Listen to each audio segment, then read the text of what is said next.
Bonjour tout le monde. Je vais laisser un petit peu de temps pour que tous puissent rentrer dans notre plateforme pour la rencontre.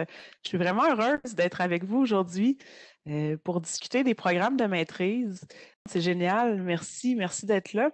J'ai la chance d'être accompagnée aujourd'hui de deux invités extraordinaires, notamment une étudiante qui est finissante à la maîtrise avec mémoire, Caroline Lepage, qui va pouvoir nous parler un petit peu de son expérience. Donc, je voulais vous la présenter d'entrée de jeu parce que, selon moi, une bonne rencontre d'information sur un programme de maîtrise, c'est une rencontre avec quelqu'un où il y a quelqu'un qui est en train de faire le programme. C'est la meilleure façon de savoir ou d'avoir une idée si le programme peut nous intéresser, c'est en écoutant quelqu'un qui est en train de le faire.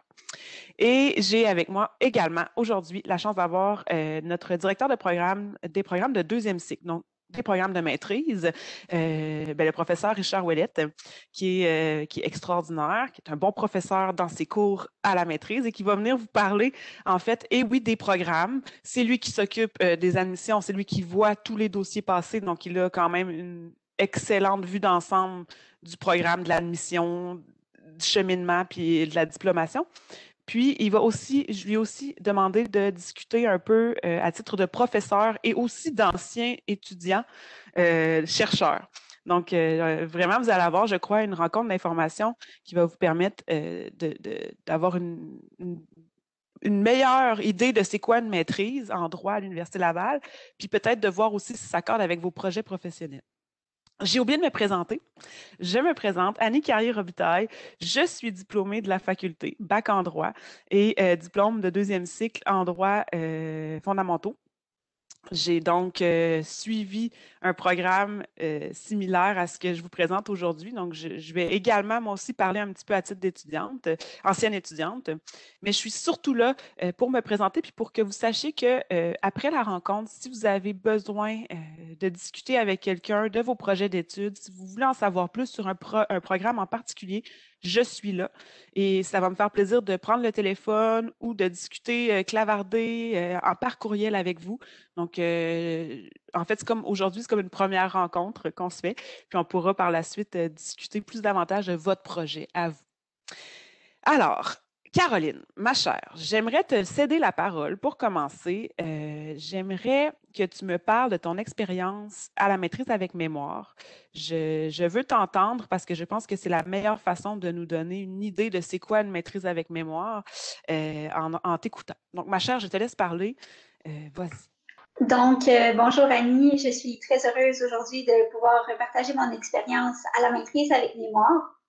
Donc, pour ceux qui connaissent pas mon parcours, qui ne me connaissent pas personnellement, sachez que je suis titulaire en ce moment de deux maîtrises. Donc, j'ai une maîtrise en droit notarial, j'ai mon titre professionnel de notaire et j'ai ma maîtrise avec mémoire que j'ai déposée dépôt final en janvier, donc je suis maintenant officiellement diplômée du programme.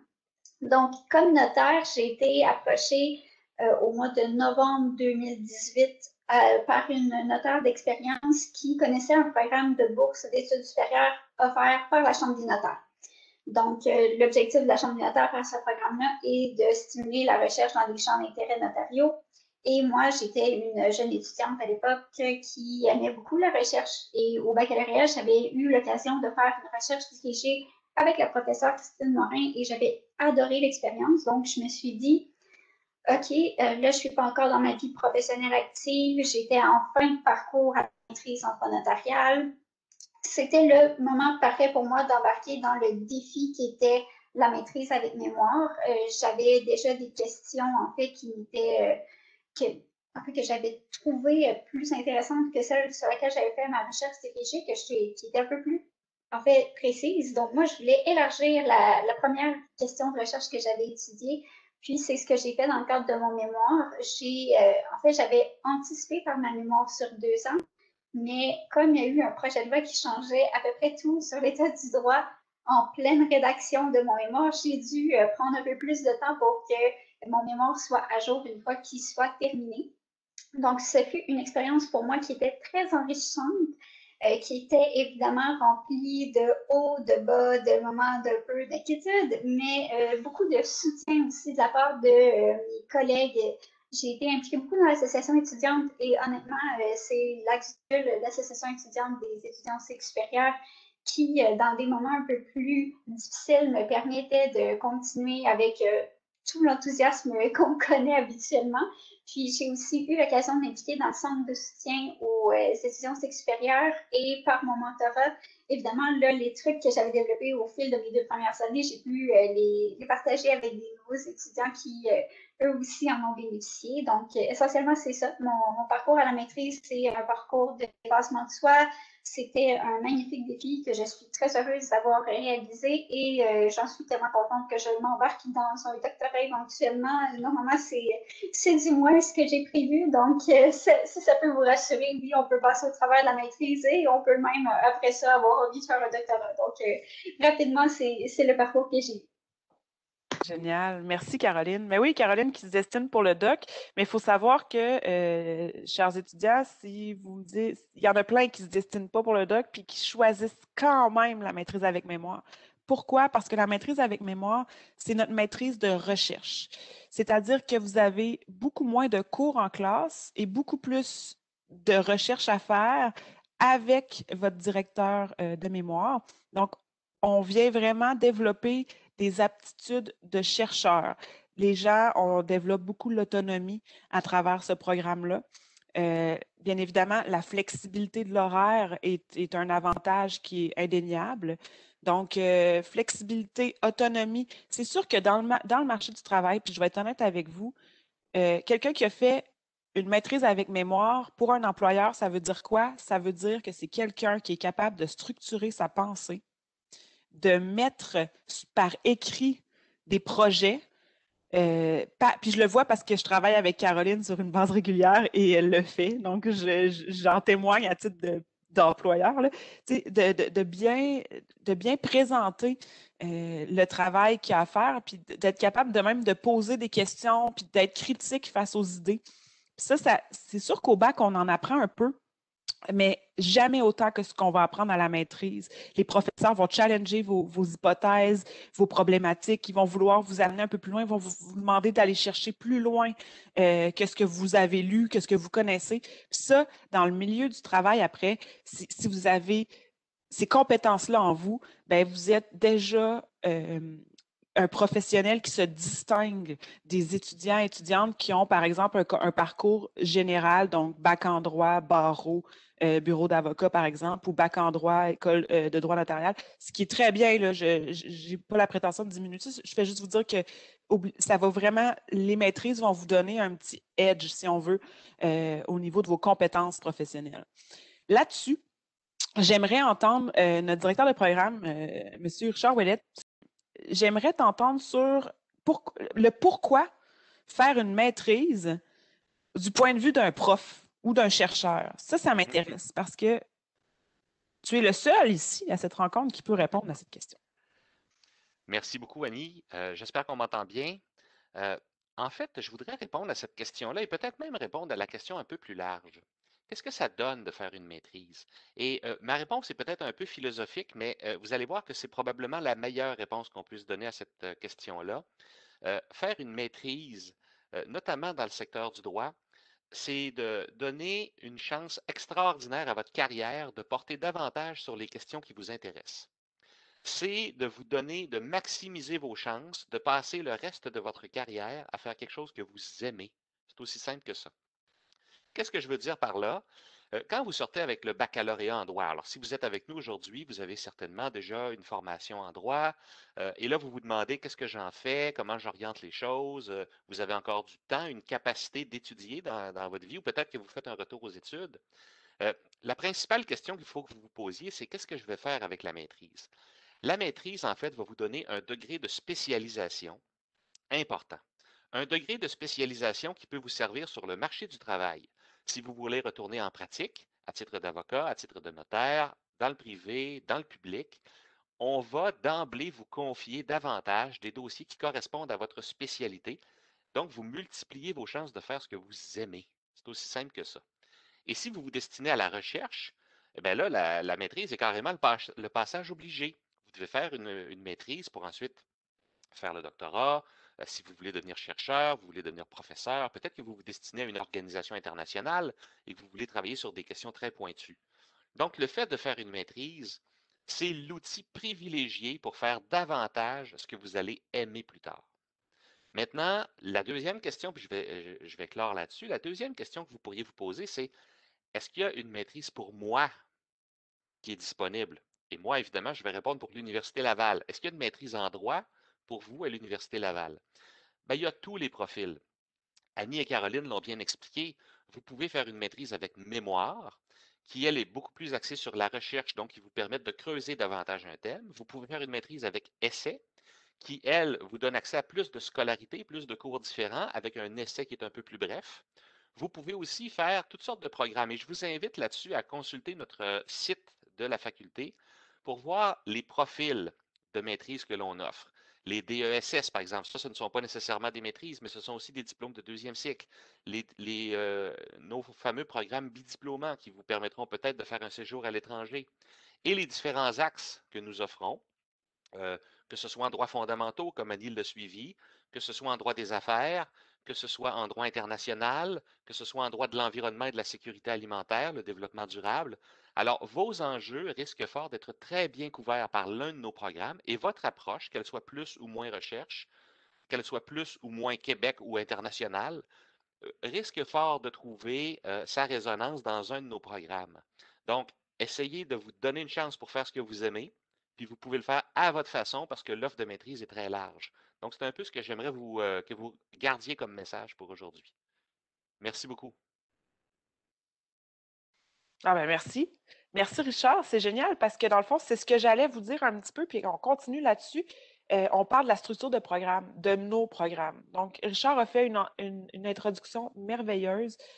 L'idée, c'est de se rappeler qu'il y a un programme de maîtrise pour tout le monde. Vous allez y trouver votre compte parce qu'il y a plusieurs types de maîtrise, de DESS, de microprogrammes. Ça va me faire plaisir de vous accompagner éventuellement dans le choix du bon programme pour vos aspirations. Mais là, je voudrais vous parler des deux grands programmes de maîtrise, soit la maîtrise avec essai et la maîtrise avec mémoire. La maîtrise avec essai, essentiellement, c'est la rédaction finale d'un essai qui est le point central de la maîtrise. On fait plus de cours dans cette maîtrise-là. On fait 10 cours de droit qui sont en fait reliés à un thème. Donc, ça doit être du droit international, du droit de l'environnement, du droit international ou transnational, et le dernier, c'est du droit des affaires. Donc, ce qui est offert, c'est une maîtrise où vous devez avoir un champ bien précis, mais vous avez le droit de prendre des cours aussi des autres 4 domaines. C'est-à-dire que les étudiants me demandent souvent, oh, mais là, moi, 10 cours, mettons, en droit de l'environnement, je trouve ça beaucoup. Puis là, je leur dis, c'est 10 cours de droit, environ 6 dans votre domaine, et vous avez l'opportunité après d'aller chercher des cours qui vous intéressent dans d'autres domaines connexes. Donc ça, c'est le fun parce qu'on a une belle offre de cours. Je me gênerai pas de vous dire que c'est une de nos grandes forces. Les étudiants de partout au Québec, puis partout dans la francophonie internationale m'écrivent en me disant « Je viens de voir l'offre de cours pour l'hiver prochain ou pour l'automne prochain. Je veux tel cours avec tel prof, ça m'intéresse. Je veux venir faire la maîtrise chez vous. » Donc, vous n'aurez pas de problème là, à trouver des profs, des cours et de l'enseignement qui vous intéressent à la maîtrise avec essai, c'est officiel. Puis j'aimerais faire une petite aparté parce que pour les étudiants qui, par exemple, commencent une maîtrise avec essai et pour une raison ou une autre, ne se rendent pas à l'essai, tu sais, continuent, puis là, trouvent un stage pour devenir avocat, peu importe, ils peuvent utiliser les cours qu'ils ont faits, soit dans un micro-programme en droit ou dans un DESS. C'est ce que j'ai fait. Donc, j'ai pris mes 10 cours de la maîtrise avec essai et je les ai convertis en DESS, en droits fondamentaux. Ça a été... Puis j'ai pas parlé de droits fondamentaux. J'ai du droit de l'environnement, j'ai du droit international, droit des affaires. Je vous ai parlé, j'espère que j'ai dit droits fondamentaux. En tout cas, très important. Mais ce que je veux que vous vous rappeliez, c'est que dans le fond, vous n'êtes jamais lié à un long projet.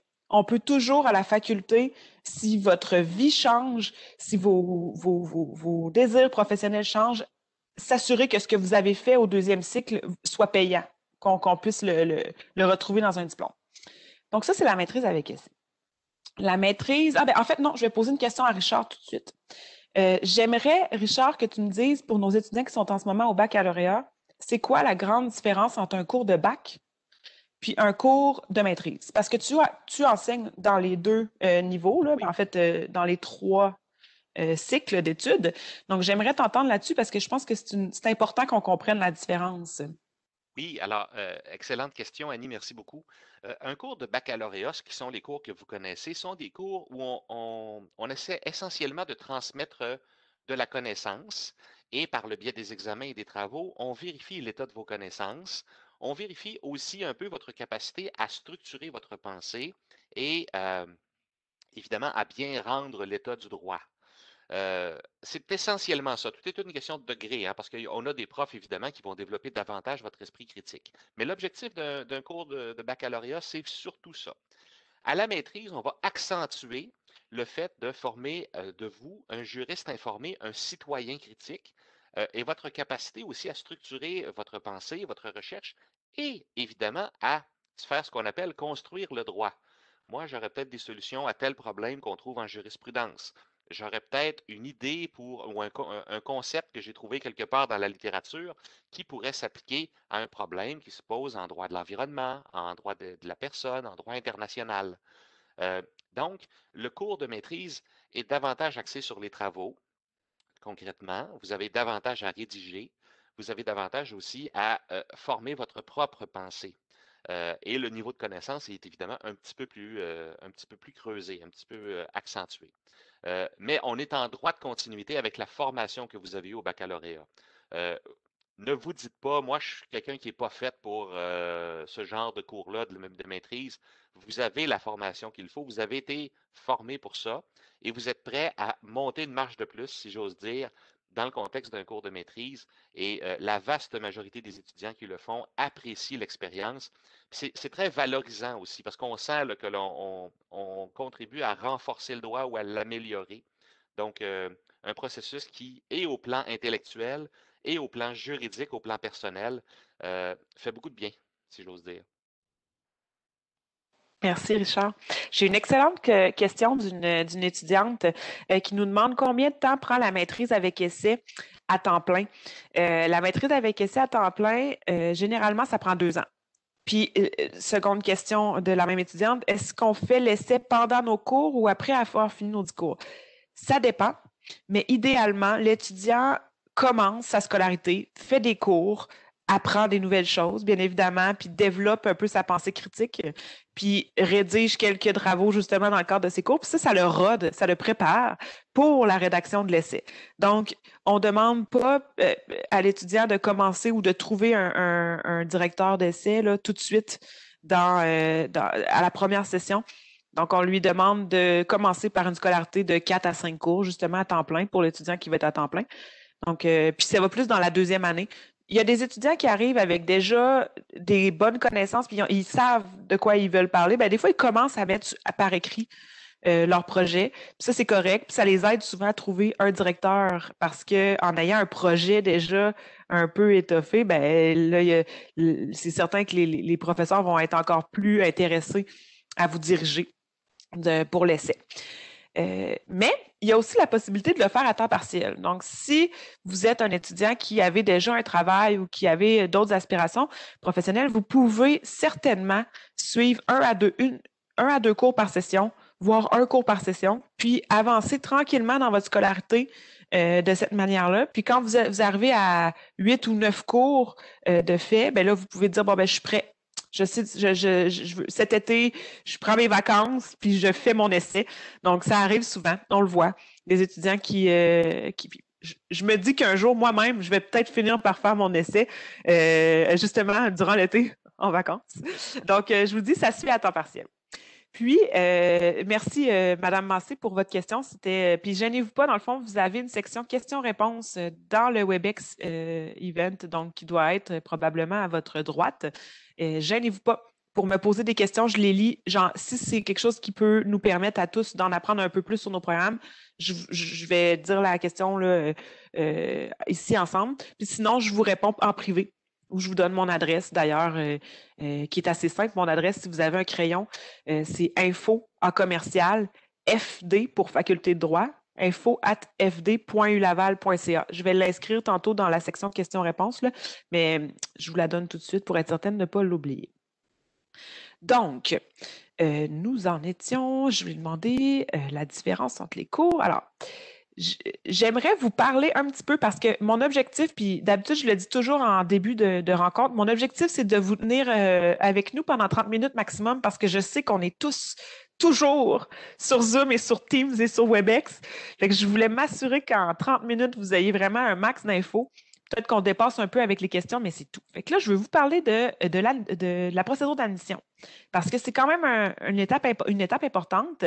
Puis, ça va m'en venir après à vous parler de la relation avec votre directeur ou de la recherche d'un directeur de mémoire ou d'essai. Donc, pour l'admission, c'est assez simple. Tout se fait sur le web. Vous n'avez qu'à aller sur la page de l'Université Laval, ulaval.ca. Il y a un gros bouton rouge, c'est écrit « Déposer votre demande ». Vous suivez les indications, mais en fait, si vous êtes de l'Université Laval, vous allez directement dans votre portail étudiant, puis vous avez un onglet « Déposer votre demande ». Donc, tout se fait via mon portail étudiant. Selon votre type de candidature, on va vous demander certains documents. Si vous venez de l'Université Laval, encore une fois, on ne vous demandera pas de refournir les relevés officiels. On les a dans le système. Si vous venez de l'Université de Montréal, par exemple, c'est sûr que là, on va vous demander certains papiers à fournir. Il est important de savoir que plus tôt vous déposez votre demande, mieux c'est. Parce que ça prend un peu de temps pour analyser les candidatures. On reçoit tout votre dossier. Quand il est complet, il s'en vient en faculté.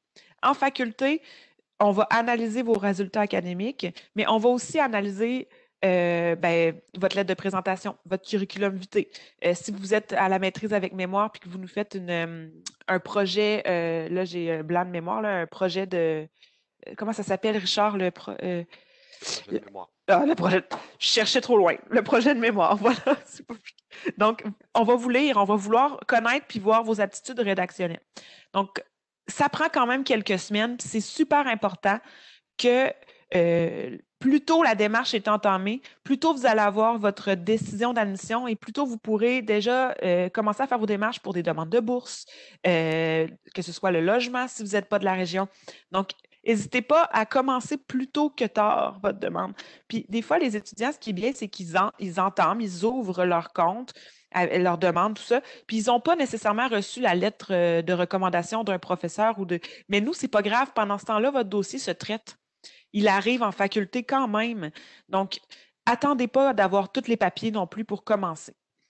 Je vais vous dire un secret parce que c'est moi qui fais les admissions. Oui. Ça arrive que le dossier est tellement beau que des fois, même s'il manque une lettre, l'admission, je la fais pareil. Parce que je vois que vous êtes super motivé, vous avez une super lettre de présentation, un très beau relevé de notes, votre projet a l'air sérieux, votre dossier me plaît. Puis des fois, même s'il manque une lettre de prof, je dis, ben oui, go, on admet ce monsieur-là, cette madame-là. Allons-y. Moi, je n'ai pas le droit de le dire, mais c'est un peu ça que j'essayais de vous dire par la bande. Donc, voilà. Donc, je n'arrive pas pour débuter dès maintenant. Puis, je n'arrive pas pour m'interpeller, m'écrire ou m'appeler. Si vous avez des questions, ça ne fonctionne pas dans le système, il y a quelque chose que vous ne comprenez pas dans les exigences d'admission, tout ça, contactez-moi. Avec plaisir, je vais vous accompagner dans vos démarches. Maintenant, le dernier sujet que j'ai envie d'aborder avec vous, puis va finir avec peut-être une petite discussion là, entre Caroline et Richard, c'est toute la question du directeur ou de la directrice d'essai ou de mémoire. Dans le fond, ce que je veux que vous sachiez aujourd'hui, c'est que peu importe le programme que vous choisissez, il n'est pas nécessaire, nous ne voulons pas que vous commenciez à chercher un directeur avant de déposer. Parce que ça, c'est notre job. C'est la job de Richard, en fait. Mais c'est qu'on va vous accompagner dans cette relation-là à créer avec un professeur. Donc, l'important pour vous aujourd'hui, c'est de vous poser la question, quel type de programme au cycle supérieur m'intéresse? Puis là, je vous le rappelle, aujourd'hui, je vous parle de la maîtrise avec essai puis de la maîtrise avec mémoire, mais il existe le diplôme d'études supérieures qui est essentiellement la scolarité de la maîtrise, donc 10 cours de droit. Il existe les bidiplômes que je vais avoir la chance de présenter le 19 février prochain sur notre Facebook Live. Donc, allez voir sur notre page Facebook, là, vous allez trouver facilement l'événement. Je vais vous parler de nos bidiplômes. Donc, la possibilité en une année de faire deux programmes de maîtrise, donc de recevoir 2 diplômes de maîtrise dans un thème de droit bien précis. Donc, ça, je vous en parle vendredi le 19 février prochain. Donc, tu sais, il y a plusieurs opportunités. Donc, aujourd'hui, je voulais vraiment mettre l'emphase sur les maîtrises. On parle du directeur, mais gardez vraiment en tête là, que si pour vous, aujourd'hui, vous me dites ah, je ne sais pas, je ne suis pas certaine que c'est ni la maîtrise, ni. Bien, on va vous accompagner, puis on va vous aider, puis il y en a des possibilités à l'UL. Donc, voilà. Donc là, moi, j'aimerais en fait demander à Caroline, en premier, ta relation, ma chère Caroline, avec ta directrice. Là, je pose la question parce que je sais que tu as une directrice extraordinaire en plus. Mais tous nos profs sont extraordinaires, mais j'aimerais t'entendre, j'aimerais que tu me donnes la plus grande force, ce qui est ressorti de cette relation-là, qui fait de toi, en ce moment, une personne qui a envie d'aller au doc, tu sais. Ça m'intéresse. Donc, je te laisse discuter de ça avec moi. Parfait. Donc, moi, évidemment, comme tu l'as mentionné, Annie, ma relation avec ma directrice était une relation exceptionnelle et l'est encore aussi à ce jour. Donc, évidemment, ma directrice à moi était Christine Morin, qui est une notaire émérite. Donc, son parcours ressemblait grandement à ce à quoi j'aspire. Donc, c'était un modèle. C'est une mentor et c'est aussi une personne qui va pouvoir en fait, qui va diriger le thème est effectivement le bon. Là, le directeur va diriger la recherche. Donc, que ce soit sur un aspect méthodologique que vous n'aviez pas envisagé, par exemple une nouvelle méthode, moi c'était du droit comparé, je n'avais pas nécessairement réfléchi en fait à la possibilité de faire du droit comparé. C'est ma directrice qui me l'a suggéré, puis ça a nettement enrichi la qualité du travail que j'ai produit. Ma directrice était très généreuse aussi sur les commentaires, les relectures, les encouragements. Donc, évidemment, c'est grâce à elle que mon parcours s'est si bien déroulé aussi. Donc, la directrice, c'est aussi une personne, puisque je parle au féminin étant donné que j'avais une directrice, mais directeur ou directrice, c'est la personne qui vous appuie dans vos demandes de bourse. Et ça, ce n'est pas à sous-estimer. J'ai la chance d'avoir une directrice et d'autres mentors aussi à la faculté qui, très rapidement, si j'ai une bourse à demander, me répondaient avec enthousiasme qu'ils allaient m'appuyer dans mes démarches. Donc, c'est très important à ce niveau-là. Et c'est aussi des mentors, non seulement pour le mémoire en tant que tel, mais pour le parcours.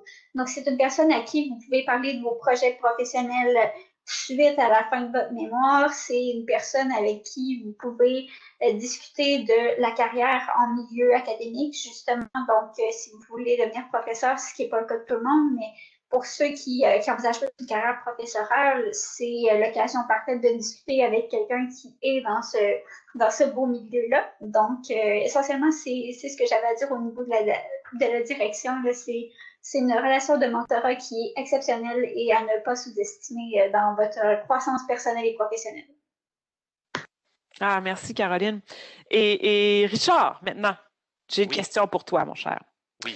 J'aimerais, puis là, tu t'en attendais pas, celle-là, c'est le petit cadeau pour ceux qui sont restés jusqu'à la fin, qui est presque tout le monde, en fait, fait que je vous remercie d'être resté jusqu'à la fin. Richard, j'aimerais ça que tu me nommes quelques grandes qualités que tu retrouves chez les étudiants qui passent à la maîtrise, pour que les étudiants disent, puis qu'ils se reconnaissent peut-être dans ce que tu vas nous décrire. Là. Je serais intéressée de le savoir. OK.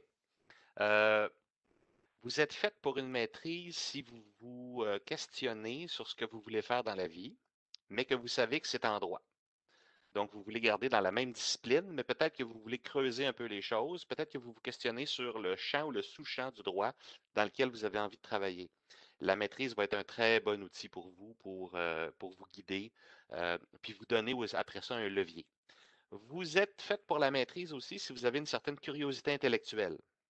Vous vous posez des questions sur comment le droit vit, évolue, se fait et se défait dans un domaine donné.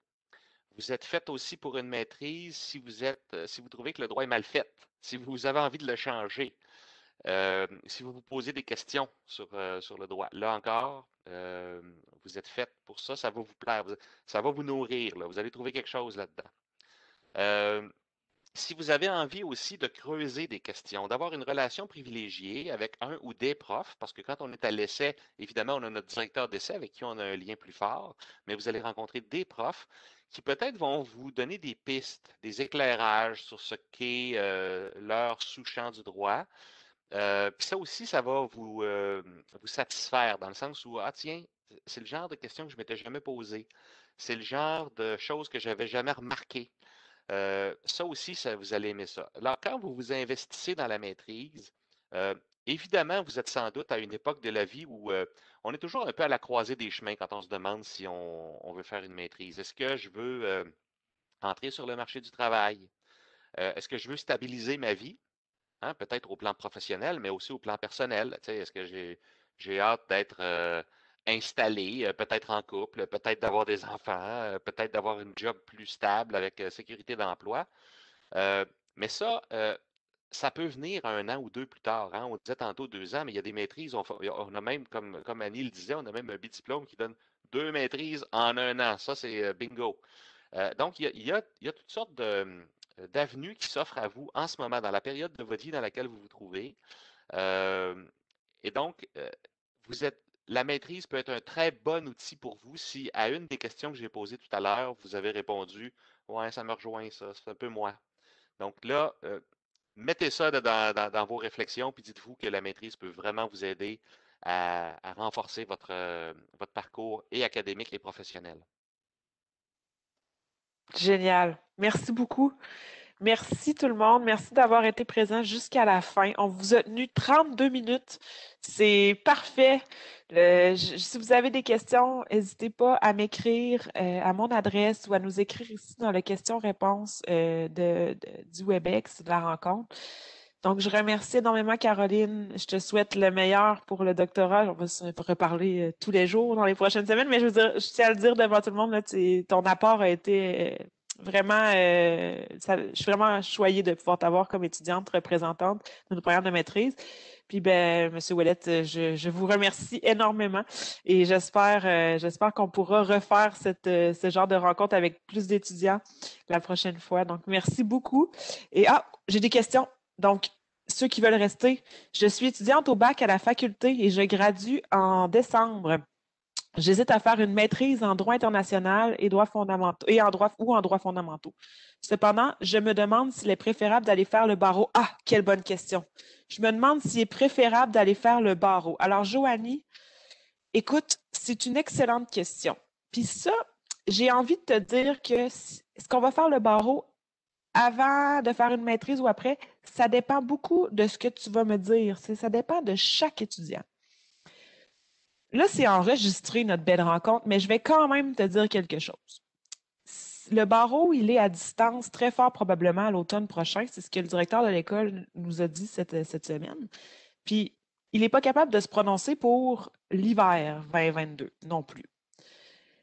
Je ne connais pas ton parcours, je t'invite à m'écrire, on va en discuter ensemble, toi et moi, mais ce que je peux te dire, c'est que pour avoir fait le barreau à distance, c'est peut-être pas l'expérience souhaitée d'un futur avocat. Dans le sens que si tu veux être en présentiel, attendre un petit peu, puis te rendre par la suite à l'école du barreau quand ce sera des avocats dans le building qui vont vous donner vos cours, bien, tu sais, ça peut être une bonne idée de commencer ta scolarité tout de suite de maîtrise, puis d'évaluer avec l'évolution de la pandémie quand est-ce que tu vas faire ton école du barreau. Donc, pense-y, parce que tu pourrais terminer en décembre 2021 ton bac, puis faire des cours pendant la session d'hiver. Tant que tu en fais 4 ou 5, tu as la moitié de ta maîtrise avec essai de fait. Puis si tu en fais 3, ben, tu as toute ta scolarité de maîtrise avec mémoire là, de fait. Il va te rester le cours de métaux, puis un séminaire. Donc, c'est minime. Puis ben, à l'automne 2022, si, par exemple, le barreau est en présentiel, rien ne t'empêche de prendre une pause de ta maîtrise pour poursuivre l'école du barreau. Donc, sache que toutes les réponses sont bonnes dans cette question-là parce que je pourrais également te dire, selon ce que tu me donnerais comme information sur ton profil, que l'idéal, ce serait d'aller au barreau à l'hiver 2022 aussi. Donc, ça c'est quelque chose que je prends le temps de discuter avec chaque étudiant. Donc, j'espère, Joanie, avoir répondu à ta question un peu. mais je t'invite fortement à me contacter directement et on va pouvoir en discuter ensemble. Mais c'est une très bonne idée de faire un programme de maîtrise chez nous après ton bac, ça c'est certain. Puis Victoria qui nous dit merci beaucoup pour la rencontre. Donc voilà, c'était les questions que j'avais. Merci beaucoup tout le monde. On a aussi, si Oui, tu permets, Annie, quelqu'un qui j'en ai manqué demande si la séance est enregistrée et s'il pourra la revoir quelque part. Oui, exactement. La séance, comme je vous disais, est enregistrée. Pour la diffusion, j'ai l'intention de la mettre sur, vous allez la retrouver fort probablement sur notre chaîne YouTube, sur notre page Facebook et peut-être même sur le site web de l'Université Laval. Donc, vous devriez être en mesure de la retrouver. Puis, je peux même peut-être vous dire, là, vous êtes une quinzaine, là, je crois, une vingtaine à être venue aujourd'hui. Je pourrais peut-être vous la renvoyer, si vous voulez, à chacun d'entre vous, si j'ai vos, je crois que j'ai vos coordonnées quand vous vous êtes connectés. Donc, je pourrais faire ça. Ça me ferait plaisir. Est-ce qu'il y avait d'autres questions que j'ai manquées aujourd'hui? Bonjour, Ella. Non, c'est parfait. Donc, c'est complet. Merci. Bonne fin de journée à tout le monde. Puis au plaisir de vous voir en présentiel à l'automne. Peut-être. Croisons-nous les doigts. Qui sait? Donc, je répète mon courriel info, puis je vais vous l'écrire. Je vais même l'écrire. Info à commercial fd.ulaval.ca. Donc, ça, c'est mon courriel personnel. Ça va être moi qui va vous répondre dans les prochaines heures ou les prochains jours. Donc, merci beaucoup tout le monde. Merci d'avoir été là. Bonne fin de journée.